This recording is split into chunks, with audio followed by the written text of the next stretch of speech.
Bismillahirrahmanirrahim. Alhamdulillahirabbil alamin wa bihi nasta'inu ala umuri dunya waddin. Wassalatu wassalamu ala asyrafil anbiya wal mursalin sayyidina wa maulana Muhammadin wa ala alihi wa sahbihi ajmain, amma ba'du. Qala rabbi ishrah li sadri wa yassir li amri wahlul 'uqdatam min lisani yafqahu qawli.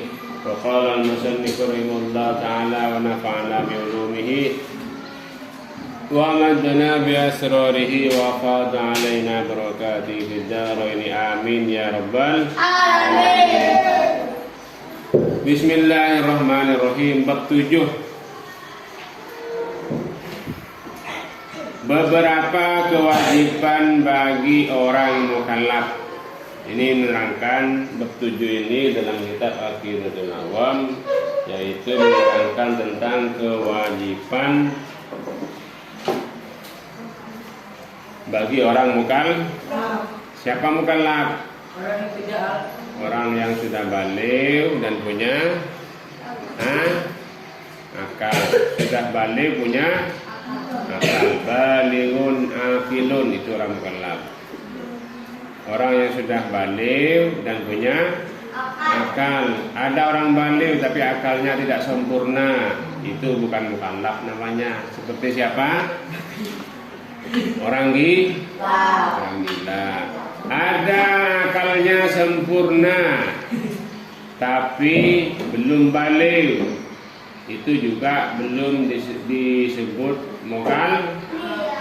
Seperti anak kecil akalnya sempurna, kayak Andri contohnya, akalnya sempurna tapi belum balik, maka Andri belum disebut mukallaf.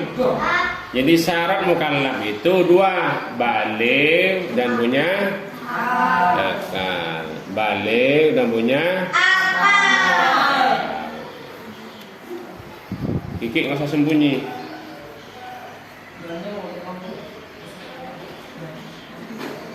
Sembunyi gigi. Balik dan punya. Bismillahirrahmanirrahim. Khatimatun 1, 2, 3.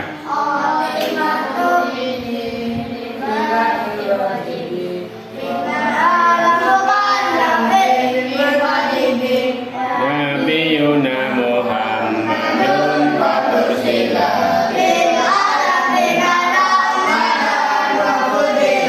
Khatimatun bi dzikri baqil wajibi mimma lam yukallafi bil wajibi. Nabiyuna Muhammadun Rasulullah bil alamin rahmatan. Cukup. Khatimatun fi dzikri baqil wajibi. Bagian berikut ini adalah penutup dalam menerangkan fi dzikri baqil wajibi, dalam menerangkan kewajiban yang tersisa. Mimma la mukallafin min wajibi, yang wajib diyakini oleh setiap mukallaf. Apa kata tadi mukallaf? Balighun aqilun. Apa?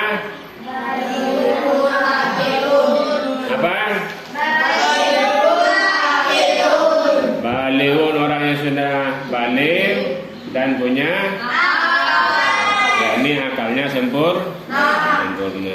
Nabi sallallahu alaihi wasallam diutus kepada seluruh umat manusia.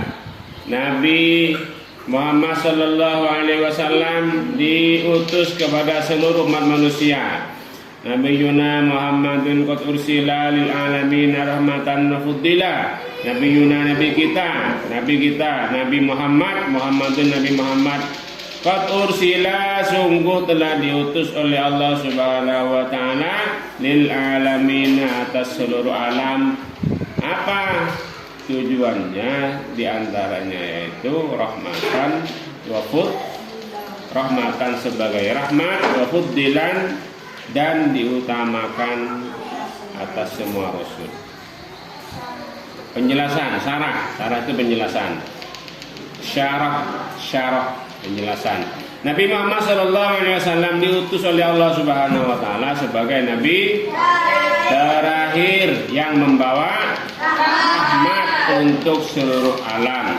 Tidak hanya untuk manusia, tetapi untuk seluruh makhluk Allah Subhanahu wa taala yang ada di jagat raya ini. Dalam Al-Qur'an ditegaskan, wa ma arsalnaka illa rahmatan lil alamin, wa ma arsalnaka illa rahmatan lil alamin. Surah Al-Anbiya ayat 107. Dan tiadalah kami mengutus kamu Muhammad melainkan untuk menjadi rahmat bagi semesta alam. Quran surah Al-Anbiya ayat 107. Syariat Nabi Muhammad SAW tidak hanya berlaku bagi orang Arab saja, tetapi untuk seluruh umat manusia. Beda halnya dengan syariat Nabi sebelumnya yang hanya berlaku pada waktu dan untuk umat tertentu. Ajaran Islam juga rahmat bagi seluruh alam. Dengan adanya kepedulian dari agama untuk menjaga lingkungan hidup, tidak boleh merusak dan mengganggu semua makhluk Allah Subhanahu wa taala yang ada di muka bumi. Tidak boleh saling mengganggu. Salah satu bentuk rahmat Allah Subhanahu wa taala kepada umat Nabi Muhammad SAW adalah ditangguhkannya siksa bagi orang-orang yang melanggar aturan Allah Subhanahu wa taala hingga nanti di akhirat. Itu masuk rahmat.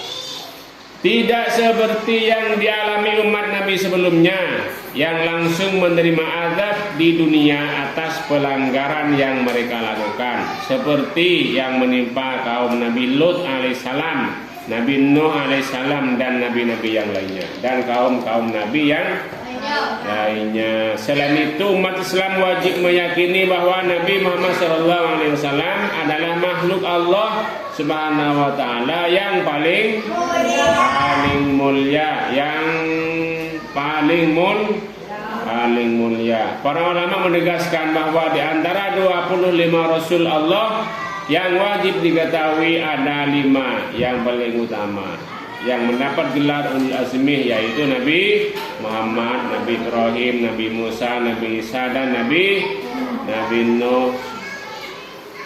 Dan Nabi Muhammad SAW ada di urutan pertama dari kelima nama tersebut. Kemuliaan Nabi Muhammad SAW karena keistimewaan syariat yang beliau bawa. Agama Islam yang dibawa Nabi Muhammad SAW adalah menyempurnakan ajaran nabi-nabi sebelumnya sesuai dengan fitrah manusia dan tidak membebani mereka dengan sesuatu di luar kemampuannya. Akhlak dan kepribadian yang beliau miliki juga menjadi salah satu penyebab keutamaan Nabi Muhammad SAW.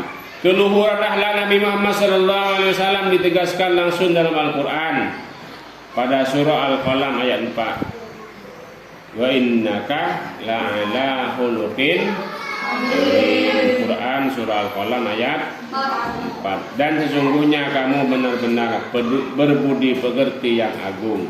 Dalam sebuah hadis disebutkan, an Aisyah qalat Rasulullah sallallahu alaihi wasallam, khairukum li ahlihi wa ana khairukum li ahli. Sunan Tirmidzi.